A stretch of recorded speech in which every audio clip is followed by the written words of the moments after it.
Hi, welcome back to my YouTube channel. I'm Maddie, aka Maddaloon. I make Dungeons & Dragons content on TikTok and Twitch mainly, but I'm trying to do YouTube a little bit more.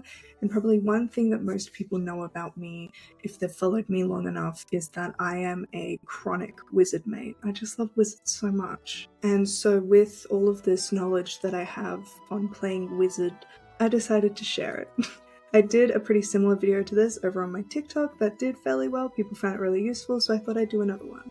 Specifically, this video isn't aimed so much at people who have never picked up Dungeons & Dragons before and want a wizard to be their first character. Certainly this will help.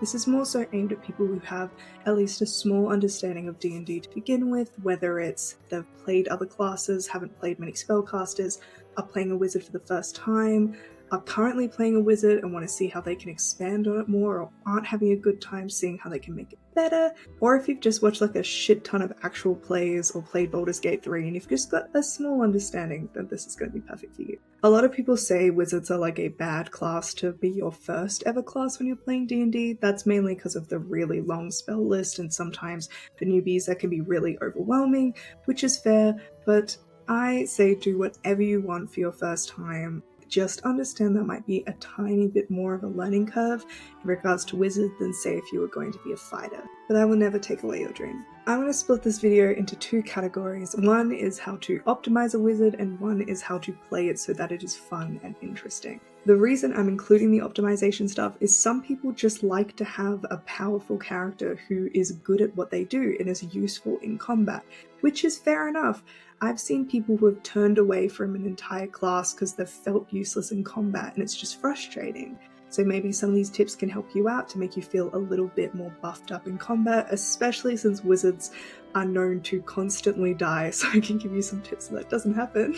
And also, you don't have to use all of these tips and make like a super min-max character who has no depth. You could cherry pick, or even if you have a really min-max character on the sheet, you can use some of the tips that I give later on in order to give your character narrative things that are wrong that makes them more interesting and not just perfect. Flaws don't just have to come across on the paper, especially if that's not like how you have to play. Flaws can also come across in your role-playing and how you choose what to do in combat.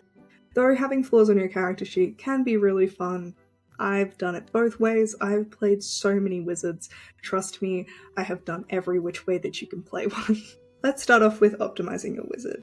Let me say again, optimizing isn't a priority, nor should it really be. But if you want to have a wizard that feels powerful because it's more fun for you or you're trying it for the first time, then absolutely use some of these tips. So when you first start off with a wizard, at level 1 you're going to have 6 level 1 spells and some cantrips. And then every single level you get to learn 2 more spells, and then every second level, every odd number after that, you learn a new level of spells. Yeah. One of my main tips when it comes to this is to work out which spells that you are going to choose in advance. So eventually, when I do get access to second level spells, I know which ones that I want to hopefully get by the end, so I know which ones to prioritize for each level before I get my third level spells. The reason I mention this is that wizards have the largest spell list of any of the classes, which means they're able to fill a lot of gaps, especially if you have, say, another caster in the party, like a cleric or a druid. Most of the time, if I'm wanting to create a wizard that's going to be super useful, I will ask the other spellcaster which spells they are taking, which spells they have, and then try and fill any gaps that they aren't covering. For example, if you don't have like a sorcerer in the party, most likely you're going to want to take spells like Counterspell because you know none of the other classes is going to have that, and that can be really useful. Due to the sheer amount of spells a wizard can learn, oftentimes you can be the one who can take the niche, sometimes only show up in certain situations spells to always have in the back pocket, like Tiny Hut. Also relating to knowing which spells you want to take in advance, obviously you won't be able to do this complete list until some of your later levels, but I always say always have these particular spells prepared. You're going to want to have a ritual spell, Luckily, you don't have to necessarily prepare this one because as a ritual, she'll always be in the back. A bonus action spell, some kind of protection spell, an AoE damage spell, a single target damage spell, and also your get out of dodge spell. You're the jack of all trades when it comes to magic, so be prepared for everything. If you have Find Familiar, if you don't have Find Familiar, what the fuck are you doing? Make sure that you have a touch spell prepared so you can utilize them fully, specifically a cantrip, because if you do have your familiar out during a combat, you can use your action to cast a spell through them without being in melee range, which as a wizard is really good. My favorite is Shocking Grasp. That means that you can electrocute a fucker while you're hiding in the corner, and you also yoink away their reaction, which is super useful to also help your friends who might be stuck in melee range with a melee fighter. And if you're looking for a really good familiar, I'd recommend Owl, because they have a thing called Flyby, meaning they can do these spells and then they don't provoke opportunity attacks. They're like your flying drone of lightning damage. In combat, as a wizard, you're going to want to prioritize getting out of reach and then loading on the damage. You're a squishy bitch and are going to be an immediate target to any DM who has played with enough wizards, so make sure that you're packing on that damage and getting the fuck out. Preparation rounds are essential for any wizard when it comes to survival. That is when you're going to be able to cast Mirror Image, summon some buddies to fight along with you, because if you're in a fight, unless the situation calls for it or you're able to, I wouldn't waste a turn casting Mirror Image because you're not going to be able to do really anything else with your turn. Just pray and fuck them up. Cast Mage Armor every single day as soon as you wake up. That shit lasts for 8 hours. Simply just always have one of your first level spell slots used at all times. Stay ready, you ain't gotta get ready. And one big thing when it comes to wizards, be careful with using your reactions. You only get one per turn, and when it comes to wizards, most of the time you have about 57 things you can do during your reaction. Any DM will look at you, a wizard, and go, do you want to take an opportunity attack? Because they want you to. Because next round, somebody's gonna cast a 9th level spell,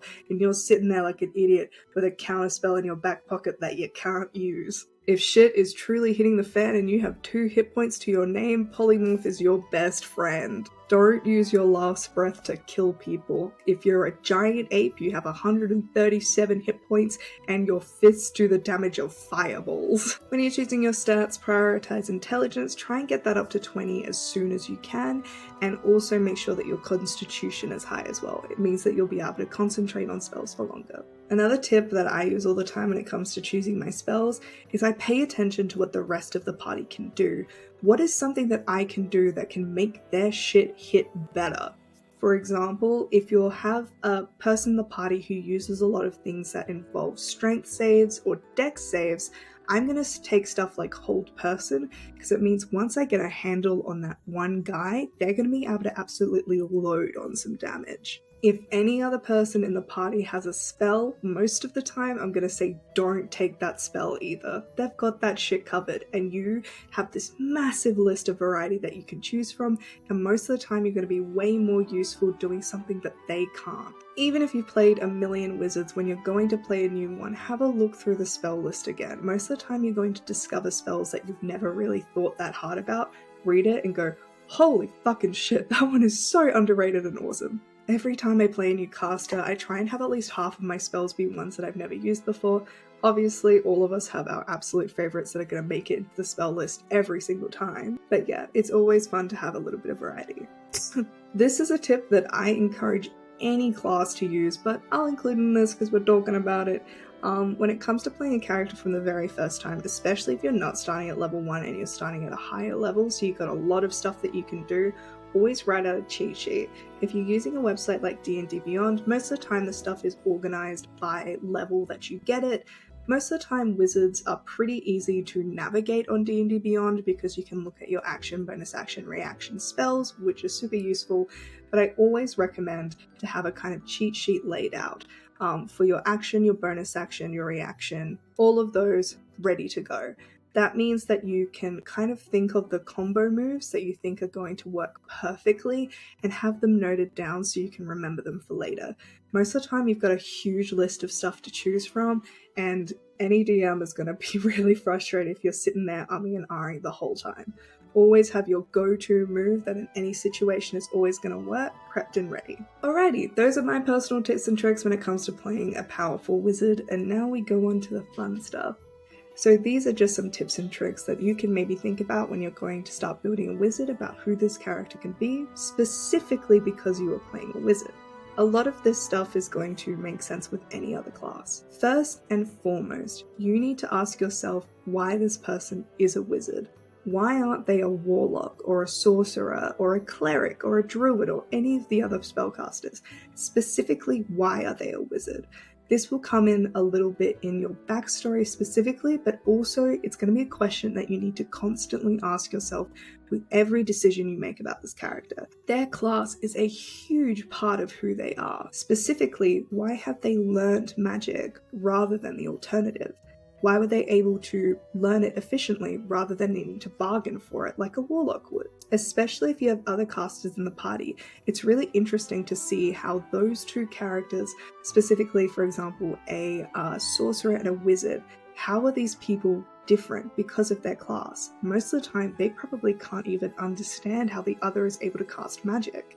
Very specifically the wizard. For wizards, magic is an equation. It is something that can be understood, measured. It's maths, it's a science, almost. It is a complicated thing, and the higher intelligence, the better you are able to understand this thing and memorize it, the better wizard you are. Meanwhile, sorcerers are charisma casters, and also with wisdom casters as well. Most of the time it comes from an innate ability, or they just kind of vibe with it. That is a concept a wizard could not understand. They'd be like, no, but how do you cast that spell? I don't know, I just feel it and it happens? No, what the fuck do you mean? Sorcerers are charisma casters. Most of their stuff comes from an innate understanding of themselves, an innate confidence. As they grow into themselves and build on themselves and grow older, more mature, all of those kinds of things, their magic gets more powerful. It grows with them. For wizards, there's no cap. There is no limit to what they could study and do, at least to them. I mean, we understand that there's a leveling system, but your character doesn't understand that. Come up with a reason why they are a wizard and why they are different to their other party members. Next, you have to come up with your wizard's fatal flaw, which makes them bad in a combat a little bit. Something that influences their usefulness in a combat setting. The best example I can think of is the classic with Caleb Widogast and fire. When he casts a fire spell, he has PTSD from his past. That means he has a possibility to just shut down completely in a combat setting. It's super easy to just focus on a wizard who can pack on incredible damage, but if you give them a little something, it makes them far more interesting to play with. Another example of this could be that your character has just recently graduated from the School of Arcane. They are top of their class, incredibly good at magic, but they have never been in a fight before. They might know how to cast an incredibly powerful fireball, but they've never actually done it outside of a tiny demi-plane in a classroom setting. When you've got a dragon running at you, it is a completely different ballgame. They are still powerful on paper, but you've given them a roleplay reason to not be just boring. When it comes to building any character, I love to take their ability scores into account onto what kind of person this character is. Think about their highest score and their lowest score, and how that shows in the way that they act or talk or react to things. If your wizard is super high intelligence, which they probably are, it means they could be an incredibly pragmatic person. Maybe they aren't super emotional. You can then tie this into some of their character flaws. Are they super critical of others? Are they completely useless outside of a controlled setting? Do they buckle under the pressure of needing to adapt and improvise? Do they have an intense amount of hubris and wants to constantly learn new things, even if it's at the detriment of their party? And if they have super low strength, pretty easy. Maybe they just grew up in a library their entire lives and just never managed to get to the gym. Maybe they have super low charisma, which could pair into that idea of being super high intelligence and just not being able to people. they've isolated themselves in order to become the smartest person in the room, but in that way they're not street smart or people smart in the slightest. Another tip is to come up with little stories about the first time they managed to cast each one of their spells. If you tie their class to a life experience, it makes both of these aspects mix way more into a fully rounded character. It's just a really fun character building activity. For example, first spell a wizard usually learns is prestidigitation. It's kind of the little magic tricks, and then maybe they were lighting a candle one day, twisted their hand a little wrong and cast Firebolt, lighting their dorm room on fire. It's a cute little story, but also encapsulates that. You can also tie this into if you've prepared the spells that you want to learn in advance, you can do really cute things like, for example, another Caleb Widogast example, I love this man, is that he had Tiny Hut and then occasionally would mention how he's working on something bigger, eventually leading to when he learnt Magnificent Mansion for the first time. It gives you a really cool payoff as a player where you show that this wizard character is learning and working on stuff and studying and experimenting, and then you get to see the payoff in combat. They're using Firebolt and keep talking about how they wish that it was a larger surface area, leading to them casting Fireball for the first time. It's cute. If you're doing a long-running campaign, the cool thing about wizards, this is also artificers as well, is they are the people who make shit. They make spells, they're the ones who are constantly learning, experimenting, and combining, meaning that you have the really cool opportunity to make some new spells with your DM. This is one of the really fun parts about playing a wizard. Chat with your DM ahead of time to see if this is something that they're comfortable with, and then you two can work together, and it also means you can create spells that tie in directly to fix problems that have come up within the campaign, or solve a past problem that your party has run into so it can melt awesomely with the story. Widogast transmogrification. Listen, alright, I don't want to hear it. Another really cool character building exercise that you can do is try and think how visually your character specifically casts each one of their spells. You can improvise this during combat, but if you keep track of it, it can be a really cool tool. Paint us the word picture queen. Differ it depending on the components that they use, the specific arcane focus that they use. What way are they able to create this effect or damage type that you see? Maybe when you cast Lightning Bolt, your eyes flash white and your hair stands on end, and you almost jolt like you yourself are the conductor that the lightning just strikes out of, like it's uncontrolled and wild. But more than anything, have fun. Wizards are my favorite class in the world because I love the amount of variety that they have. I feel like I'm constantly needing to prioritize and strategize and during combat, and every single one is different because I have so many different things that I can do, which is very exciting. Just do whatever prioritizes the fun of yourself and the rest of your players, and I'm sure you will be totally fine. Tell me all about your wizard characters in the comments below. I want to hear about all of them. Thank you for watching this video. If you want to see more of me, I'm currently DMing an actual play called Dungeons and Demigods, which is based on the Percy Jackson universe, but instead set in Europe. It is super fun. I'm playing with an incredible cast of people that you probably recognize. I also stream on Twitch every now and then playing games with my friends, and mainly I am on TikTok making dumb little videos about D&D for my fellow nerds. I am also part of a really cool initiative called Operation Olive Branch, which is helping connect creators with families in Gaza in order to help raise money for their various GoFundMes. I am working with the Shaban family. Currently, 2 of the family members, including the mother and one of the daughters, did make it into Egypt, which is very exciting, but unfortunately the mother still has a really bad brain tumor and needs desperate surgery. Oftentimes with these kinds of things, it can feel like a lot of it is completely out of your hands. But it's these kinds of things that can give you a direct way to help someone. We're still waiting for the borders to open in Rafah so we can reunite this family in Egypt, but right now this money is going directly towards paying these 2 people's rents and making sure that she can get this surgery. Through various Twitch streams, we've managed to raise over 20,000 euros for this family. We still have a little bit to go, but most of those donations have come from just €1 to €2 donations, but they've culminated into a huge number. You can see the link in the description. I really encourage you to do what you can and give what you can. Thank you so much. Let me know if you want to see more videos like this, and I will see you next time. Bye!